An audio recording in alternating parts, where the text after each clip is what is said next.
Hi guys, welcome to my channel and in this video we are going to talk about stroke, what is stroke, कैसे होता है, types of stroke, causes of stroke, symptoms and physiotherapy rehabilitation for stroke. So let's get started. So let's begin with the basics. What is stroke? Stroke is a medical emergency in which the blood supply to a part of a brain is either interrupted or reduced, leading to the death or damage of the brain cells. तो let's begin with the classification of stroke. जो stroke है वो दो classification में divided है. पहला है ischaemic stroke और दूसरा है हेमोरेजिक स्ट्रोक. सबसे पहले हम लोग इस्केमिक स्ट्रोक की बात करते हैं. नाउ द वर्ड इस्कीमिया, इसका मतलब ही होता है reduced blood supply. So basically एक ऐसा प्रॉब्लम जो अराइज होता है जब हमारा ब्लड सप्लाई किसी भी पार्ट को रिड्यूस हो जाता है, that stands for ischaemia. And जो सेकेंड क्लासिफिकेशन है हेमोरेजिक स्ट्रोक, हेमरेज का मतलब है loss of blood due to rupture of a blood vessels. So these are the two main classification of strokes and now they are further divided into sub classifications जो हम लोग आगे discuss करेंगे. Now let's begin with the ischemic stroke. As I earlier said कि ischemia का मतलब ही होता है reduced blood supply. So ischemic stroke के आगे further दो subdivisions हैं. एक होता है thrombotic stroke and the second one is embolic stroke. तो सबसे पहले हमें इन दोनों के बीच का difference समझ में आना चाहिए. Thrombus होता है एक blood clot जो किसी blood vessel के अंदर बन जाता है. So in the case of thrombotic stroke, एक ऐसा blood clot जो हमारे किसी ऐसे blood vessel में बना है जो brain को blood supply देता है, that causes a thrombotic stroke. And the second subdivision which is the embolic stroke. Now embolus या फिर emboli जो होता है वो एक ऐसा blood clot है जो बनता कहीं और है लेकिन फिर ये हमारे blood के circulation के थ्रू travel करता है and हमारी किसी brain की blood vessel में जाके clog हो जाता है. So ये major difference है. थ्रोम्बस जो है वो एक ऐसा ब्लड क्लॉट है जो वहीं पे ब्लॉकेज करेगा जहाँ ये बना है, वेयरएज जो एक एम्बोलस होता है वो एक ऐसा ब्लड क्लॉट है जो बनता कहीं और है और दिक्कत कहीं और देता है. So this is the major difference between these two. Not talking about thrombotic stroke के भी आगे और दो फर्दर सब डिविजन्स हैं. आई नो ये सब डिविजन्स कभी ख़त्म ही नहीं होते but okay let's get into it. So thrombotic stroke के आगे फर्दर दो सब डिविजन्स हैं. एक है TIA, transient ischaemic attack, and दूसरा है लैक्यूनर इन्फार्क्ट. सो TIA की बात करते हैं. TIA stands for transient ischaemic attack, जो एक छोटा, इसको एक मिनी स्ट्रोक कहा जाता है. ये बेसिकली एक वार्निंग होती है कि एक बड़ा स्ट्रोक आगे आ सकता है. सो TIA के जो सिम्टम्स होते हैं वो सिमिलर टू स्ट्रोक होते हैं बट थोड़े से कम सीरियस होते हैं एंड कम डैमेजिंग होते हैं. एंड ये जो सिम्टम्स होते हैं TIA के, ये within 24 hours usually resolve हो जाते हैं. So the symptoms of TIA usually last to a few hours up to 24 hours, not longer than that.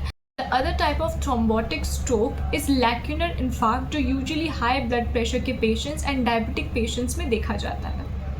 So now let's discuss about embolic stroke. जैसे मैंने पहले बताया, emboli जो होता है वो एक ऐसा ब्लड क्लॉट है जो बनता कहीं और है एंड लेटर ऑन सर्कुलेशन के थ्रू एक ब्रेन के ब्लड वेसल में आके क्लॉग कर देता है. Embolic stroke occur in people with heart diseases या फिर ऐसे लोग जिन्होंने कोई प्रीवियसली हार्ट सर्जरी करवाई हो. And this is a very risky kind of a stroke because ये बिना किसी वार्निंग के अकर होता है. वेराज आपने थ्रोम्बोटिक स्ट्रोक में जैसा मैंने बताया एक TIA यूजुअली अकर होता है जो एक वार्निंग होती है कि एक बड़ा स्ट्रोक हो सकता है नियर अबाउट फ्यूचर में. एंड TIA के सिम्टम्स भी थोड़े माइल्ड होते हैं, वेराज एम्बोलिक स्ट्रोक जो होता है बहुत ही रैपिड एंड सडन होता है एंड इसके जो सिम्टम्स हैं वो भी बहुत ज़्यादा सिवियर एंड फेटल होते हैं. That was all about the ischemic stroke and अब हम लोग दूसरा classification discuss करते हैं which is the hemorrhagic stroke. So let's get into it. So a hemorrhagic stroke occurs when a blood vessel in the brain ruptures and bleeds, जिसकी वजह से जो आसपास के brain cells and tissues होते हैं उनको enough oxygen and nutrients नहीं मिलते हैं and एक pressure build up हो जाता है brain के अंदर जिसकी वजह से swelling भी हो जाती है and further damage हो जाता है brain cell का, causing hemorrhagic stroke. तो हेमोरेजिक स्ट्रोक की भी आगे दो फर्दर क्लासिफिकेशंस है, intracerebral haemorrhage and subarachnoid haemorrhage. And आपको नाम से ही समझ में आ रहा होगा कि ये दोनों classifications are based on the location of the stroke. क्या ये स्ट्रोक इंट्रासेरेब्रल स्पेस में अकर हो रहा है या फिर सबअरैक्नोइड स्पेस में अकर हो रहा है. एंड हेमोरेजिक स्ट्रोक जो है मोस्टली हाई BP के पेशेंट में देखा जाता है. Now let's discuss the causes and risk factors of stroke. Causes and risk factors include hypertension, high cholesterol, diabetes, alcoholism, obesity, smoking, sedentary lifestyle, and even family history of stroke. Now let's discuss the symptoms of stroke. Symptoms की बात करें तो एक acronym तो हम सब ने सुना होगा, FAST, फास्ट. अब ये फास्ट अपडेट होके बी फास्ट हो गया है and what it stands for, let's discuss. Be fast में the B stands for balance issue. The person will suddenly feel off balance. Now the E stands for eye problems. Patient को double vision होगा या फिर blurred vision experience होगा. Now the F stands for facial drooping on one side. एक side का जो face होगा उसके facial features droop करने लगेंगे, including the eyes, eyelid and even the lips. Now the A stands for arm weakness on one side. The S stands for speech related problems जैसे कि slurred speech notice किया जाएगा. And T stands for, T is very important because it stands for time. एक stroke आने के बाद पहले 4 घंटे को हम golden period मानते हैं.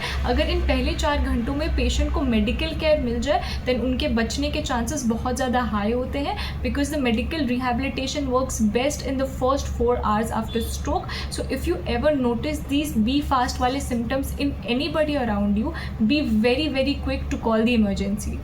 Now coming to the management of stroke. जैसा कि हम सब जानते हैं stroke एक emergency life threatening condition है, तो सबसे पहले तो medical interventions देके patient को stable करना बहुत ज़्यादा important है. Once the patient is stable, then we can get into the physiotherapy rehabilitation protocol. Now usually stroke के बाद 48 से 72 hours में physiotherapy rehab जो है वो start कर दिया जाता है as long as the patient is stable. So the physiotherapy protocol after a stroke is divided into 3 phases: acute, subacute and chronic. इन सारे phases का एक intervention तो इस वीडियो में कवर करना possible नहीं है, so we'll cover it in the next video, whereas मैं इस वीडियो में एक gist में बताने वाली हूँ कि क्या क्या physiotherapy protocol हम लोग follow करते हैं. So the physiotherapy interventions after stroke include positioning. Positioning बहुत important है because stroke के patients में maximum time हम लोग hemiplegia या hemiparesis देखते हैं, जिसकी वजह से वो खुद से अपनी position change नहीं कर सकते. They are most often bedridden. तो इस केस में हमें positioning बताना बहुत important है, otherwise the patient develops pressure sores or bed sores. We go for gentle passive range of motion because initially patient खुद से movement नहीं कर सकता and we want to prevent the contractures and stiffness. So initially we go for passive range of motion, then active assisted range of motion and lastly active range of motion. We also have to perform chest physiotherapy to reduce the risk of any chest infections, and we also have to teach the patient certain deep breathing exercises. Interventions also include stretching and strengthening of all the muscles, and later on when the patient is a little more stable and better, then हम लोग progress करते हैं balance and gait training पे and TOFT, task oriented functional training पे, जिस पे हम patient को ADL based activities करवाते हैं. We also make the use of certain neuroplasticity techniques like the Brunstorm technique or the PNF, which stands for proprioceptive neuromuscular facilitation. The video is already long enough, so मैं interventions की depth में नहीं जाऊँगी. I'll make a separate video for the stroke interventions and physiotherapy rehabilitation. So yeah, that was all about stroke. I hope you find this video useful and thanks for watching. Bye.